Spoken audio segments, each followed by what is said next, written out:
Imagine this. You're at the checkout with a cart full of groceries, but your payment gets declined. You try again. Nothing.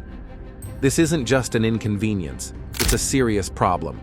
It's a problem that millions of Canadians faced on September 27, 2025, when Interac, the backbone of Canada's digital payments, completely stopped working. No debit card transactions, no e-transfers. Suddenly, the way Canadians pay for everything came to a screeching halt. What happened, and how did this disrupt lives across the nation? Let's break down this major payment system failure and the fallout it caused. It all began in the late afternoon, right when many Canadians were wrapping up their workday and preparing to run errands or do some shopping. Around 4 p.m. EDT, reports started pouring in from across the country, first from Toronto, then Montreal, and all points in between.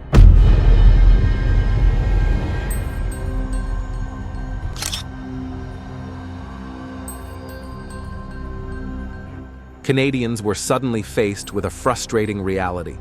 Their debit cards, which they rely on for nearly every transaction, were being declined. E-transfers, the go-to method for quick personal payments, weren't processing. Point-of-sale terminals at stores, restaurants, and gas stations froze. The very system that thousands of Canadians trust every day for their financial transactions was down, with no immediate explanation. By 6 p.m., Down Detector Canada had registered thousands of complaints, with a staggering 76% of them related to point-of-sale debit transactions. People simply couldn't buy anything. As the hours went on, 18% of complaints revolved around payments that weren't going through, and 6% of people were unable to complete their e-transfers. As the country tried to understand what was happening, the frustration grew. Consumers were unable to make purchases, pay bills, or send money to loved ones. This outage wasn't just an inconvenience. It was a breakdown in the entire digital infrastructure that Canadians depend on. The immediate consequences of the outage were severe and widespread. It wasn't just a minor inconvenience, it was a full-on disruption to daily life.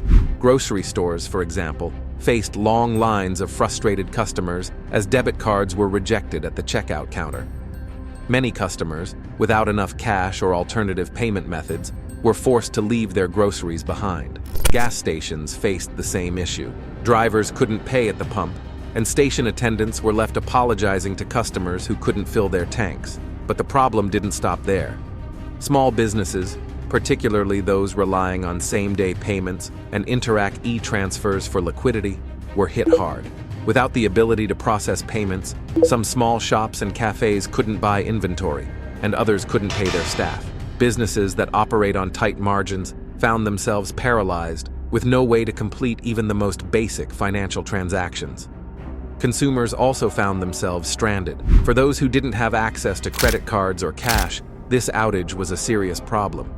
The ability to pay for food, transportation, and even small daily necessities was suddenly taken away. It wasn't just a few businesses, it was the entire digital economy of Canada that came to a screeching halt. As the hours passed with no resolution, the questions only grew. What caused this outage? Was it a technical glitch? A cyber attack? A network failure? As of now, Interac has remained silent, offering no immediate public explanation. Speculation quickly spread, with many pointing to the infrastructure that powers Interac, third-party systems that process the vast majority of payment data. Could a failure in one of those systems have caused the domino effect? Was it a temporary fault in a key component of the network? Some even drew comparisons to the massive Rogers outage that occurred in 2022, which similarly disrupted mobile phone services and affected Interac at the time. The question looms large. If one company can bring down such an essential part of the national payment system, what vulnerabilities remain in Canada's digital infrastructure?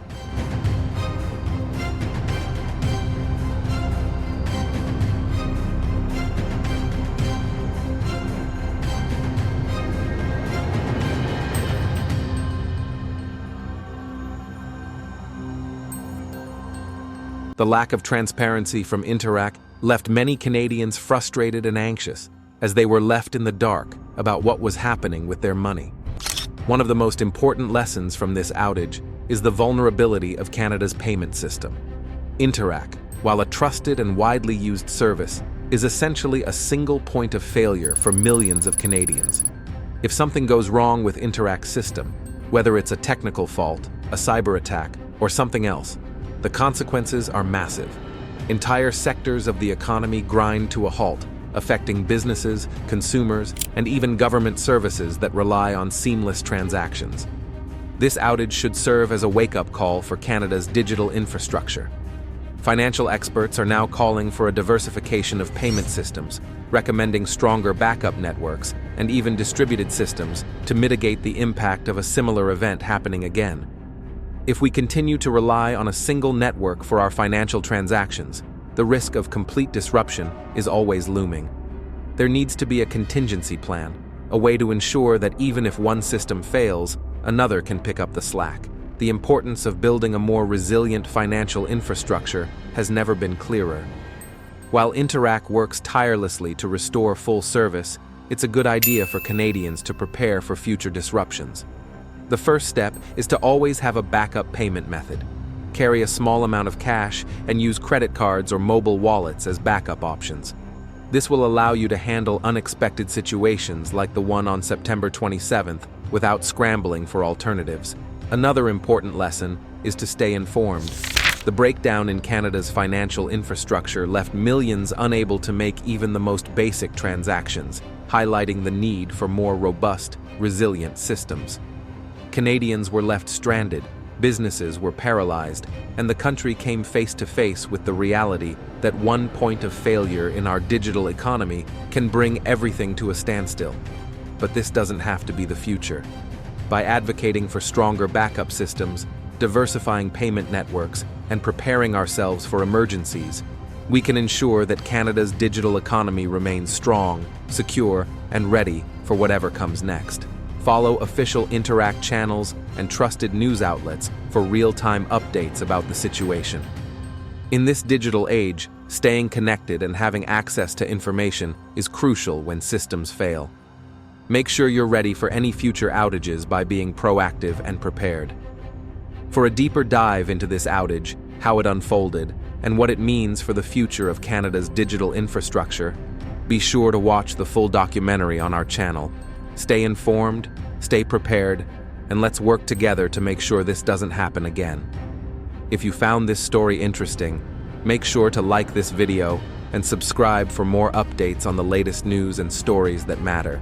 Stay tuned for more.